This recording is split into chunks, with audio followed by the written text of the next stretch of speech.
My name's Nicolene Peck. I'm a parenting expert and I have seen my share of bad behaviors all over the world now for over 20 years as I have been teaching people how to govern themselves and how to teach their children self-government as well. In this video, I'll help you see how parents' behaviors are related to child behaviors and what we can do to make sure our children are the most successful.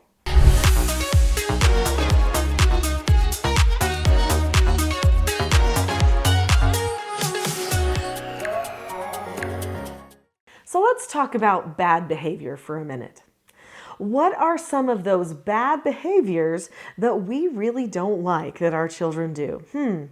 Let's see, one of those bad behaviors might be not waking up on time. Another one of those bad behaviors might be yelling, maybe bad language or saying things they shouldn't, getting short-tempered, maybe being lazy, not accomplishing what they should do. These are all things that parents could do too, aren't they? Very interesting, because they're just human misbehavior that have to be conquered. Our children aren't perfect. In fact, when I was a foster parent for troubled teens, for the many years that I did that, I always told myself that I cannot expect these children to be perfect because no children are perfect. So instead, what I was going to make at my house was joyful adults who knew what their mission in life was and couldn't wait to fight for it and had solid relationships with God and family. If I kept myself focused on that type of an adult that I was creating, then I could make sure that I could handle any misbehavior that happened without having any misbehavior of my own. Parents do have misbehavior of their own.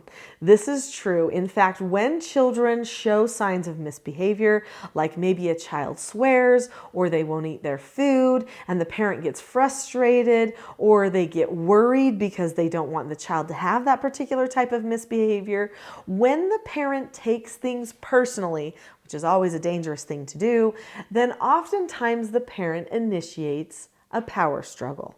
That's right, parents can actually initiate power struggles just as often as children initiate power struggles. And this is because they don't know how to always handle that situation that has come upon them. And I know that it's I guess parenting philosophy that floats around for the ages, or has been floating around for the ages, that we can't know everything. There's no manual when it comes to parenting. Well, actually, there might be kind of a manual when it comes to parenting. This book, Parenting a House United, which is a bestseller all over the world that I'm known for. A lot of people call it the Bible of parenting. They're like, this is one you don't get rid of. You may want to look into this book. Anyway, I know that people say there's no manual to parenting and they feel like they have to be creative every time a new situation arises.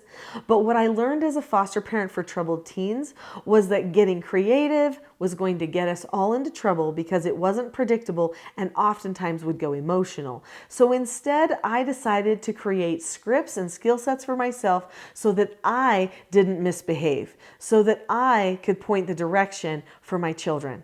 Because just like a power struggle, when one person struggles, the other person starts struggling, there's this boomerang effect that happens in a power struggle.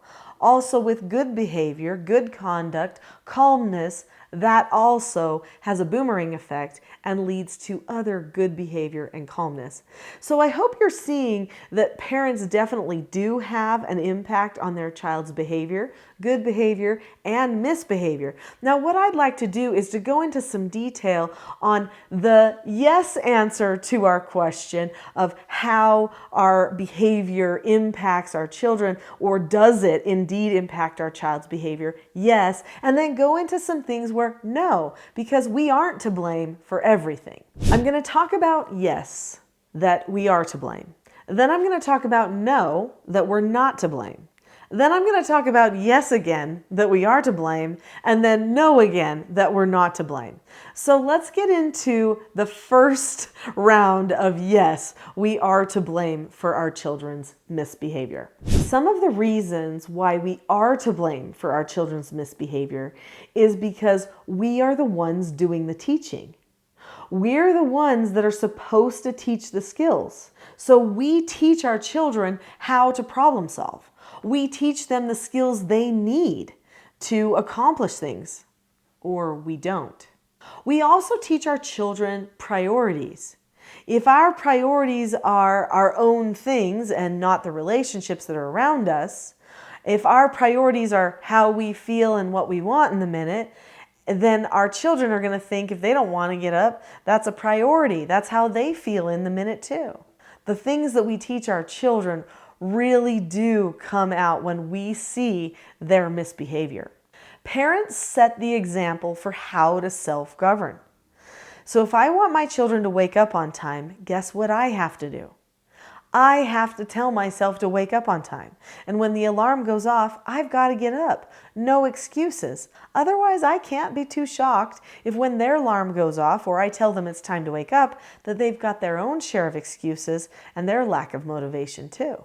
Another reason that we are to blame for some of our children's misbehavior is because it's actually up to us to establish the parental authority in the home and to establish the roles. If we allow them to talk back to us and get sassy with us, or don't follow our instructions, don't accept our no answers, don't accept our corrections, if we allow them to get wild and go out of control and not honor us, then we're actually teaching them that their misbehavior is okay. Our maintaining the parental authority in the home keeps them protected and us protected.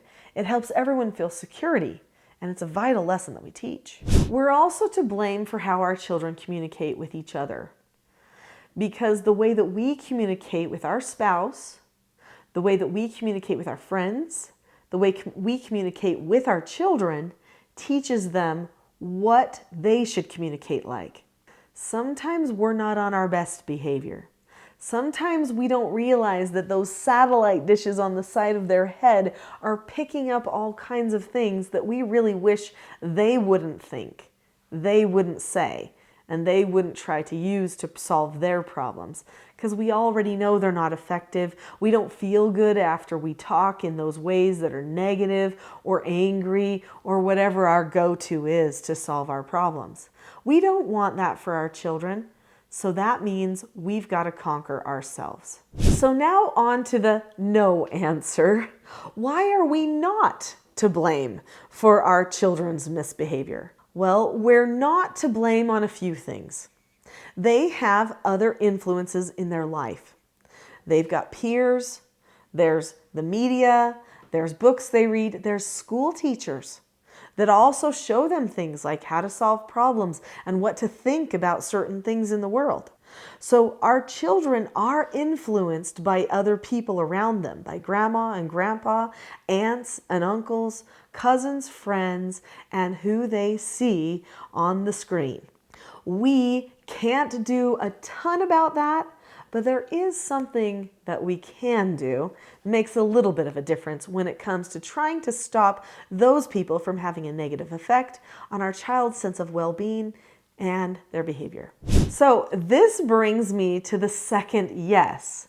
Yes, we are to blame somewhat for our child's behavior, but in this way, it can be a good thing or a bad thing. We are to blame because we're the ones who get to decide who our child gets to be with, what school they go to, what friends they get to associate with, if they spend time with certain family members, and how much screen time they get. We get to decide whether we put a phone in their pocket or a tablet in their room. We get to make those decisions.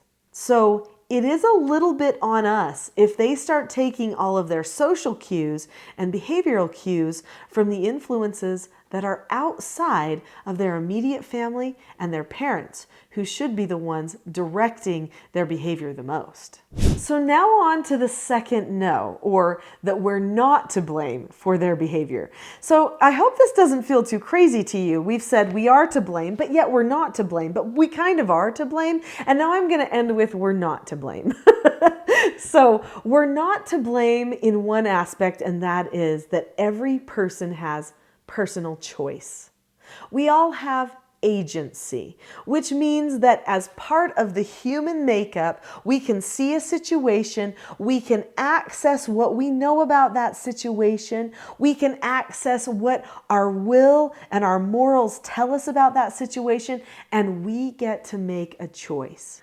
Our children get to make choices, and we get to make choices, even if we have done all the teaching that we can do.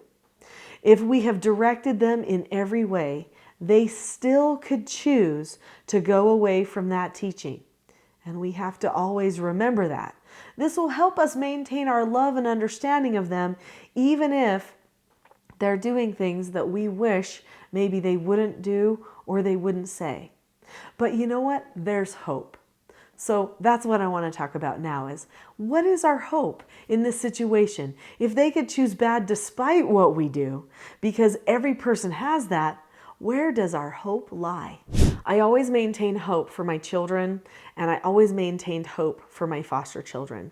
I knew that if they had a good example that they had learned from, someone who was self-governing themselves, then they would have the edge when it came to later times in life, when they didn't know what to do, when their life had fallen apart a little bit. They could go back into the recesses of their mind and say, I knew somebody who was happy. I knew somebody who seemed like they had control over a lot of things in their own life. And that somebody was me and my husband. We've worked really hard on governing ourselves. If parents work on controlling themselves, learning how to follow their own instructions, accept the no answers for the things that they know would be damaging to themselves, they know how to disagree appropriately with others and self-correct, then their children will see that it is a good idea to do the same. And when a person is going to be making their own choices, they've got to know that some of their choices include self-correcting and self-directing again and again, which is the premise of the concept of self-government. The second thing that we can always maintain hope in is that learning is never done. Life is long.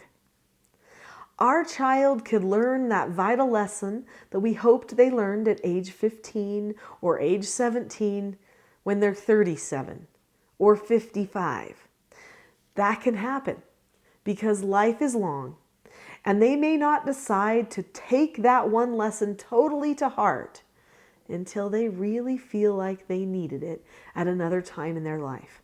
That doesn't mean the lesson was in vain when they were young. That's what laid the foundation for future good decision making.